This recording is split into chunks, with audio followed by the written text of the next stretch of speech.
मैं गर्व से कहता हूं कि मैं ब्राह्मण हूं। मैं वो दधीच हूं जो विश्व कल्याण के लिए अपनी हड्डियां दान करने से पहले 2 बार नहीं सोचता।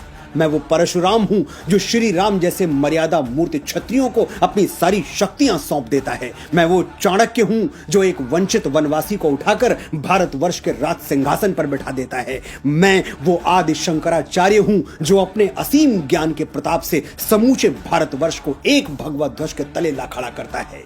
मैं रामकृष्ण परमहंस हूं जिसकी शरण में आने वाला स्वामी विवेकानंद हो जाता है। मैं समर्थ स्वामी रामदास हूं जो छत्रपति शिवाजी महाराज जैसा शिष्य देके इस धरा को धन्य कर देता है। मैं पेशवा बाजीराव बलाढ़ हूं जो एक राजपूत राजा के स्वाभिमान के लिए थाली में सजा हुआ भोजन छोड़कर रणभूमि की ओर चल पड़ता है। मैं मंगल पांडे हूं जो स्वाधीनता के मस्तक पर तिलक बनकर जगमगाता है। मैं राजगुरु हूं, मैं तात्या टोपे हूं, रामप्रसाद बिस्मिल हूं, परमवीर कैप्टन मनोज पांडे हूं, मैं चंद्रशेखर तिवारी आजाद हूं। मैंने अपने रक्त से इस वीर प्रसूता धरती का अभिषेक किया है, इसलिए बच्चे बच्चे को जबानी याद हूं। मैं वीर सावरकर हूं जो अंडमान की सेलुलर जेल में 2 कटोरा पानी पी के स्वाधीनता के स्वप्न को जीवित रखता है। मैं बाल गंगाधर तिलक हूं जो भारतवर्ष को एक बार फिर अपनी संस्कृति पर गर्व करना सिखाता है। मैं दयानंद सरस्वती हूं जो अंग्रेजों के पथभ्रष्ट किए हुए भारत को संदेश देता है,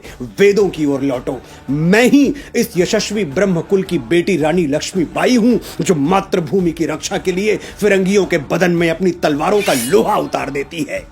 हम ब्राह्मण हैं, जन्मजात तपस्वी हैं, साधक हैं। हम संगीत की साधना करते हैं तो तानसेन बन जाते हैं, स्वर साधना करते हैं तो लता मंगेशकर कहलाते हैं, और शब्द साधना करते हैं तो महाकवि कालिदास और गोस्वामी बाबा तुलसीदास के नाम से अमर हो जाते हैं। आर्यभट्ट, वाराहमिहिर, श्रीनिवास रामानुजम, वेंकटरमन, रामकृष्णन, हजारों लाखों यशस्वी ब्राह्मणों के नाम हमारे ब्रह्म पटल पर स्वर्णाक्षरों में अंकित हैं। मैं कितनी भी कोशिश कर लूं ये किस्सा रह जाएगा आधा। किस किस के मैं नाम गिनाऊं, सांसें कम हैं, लोग ज्यादा।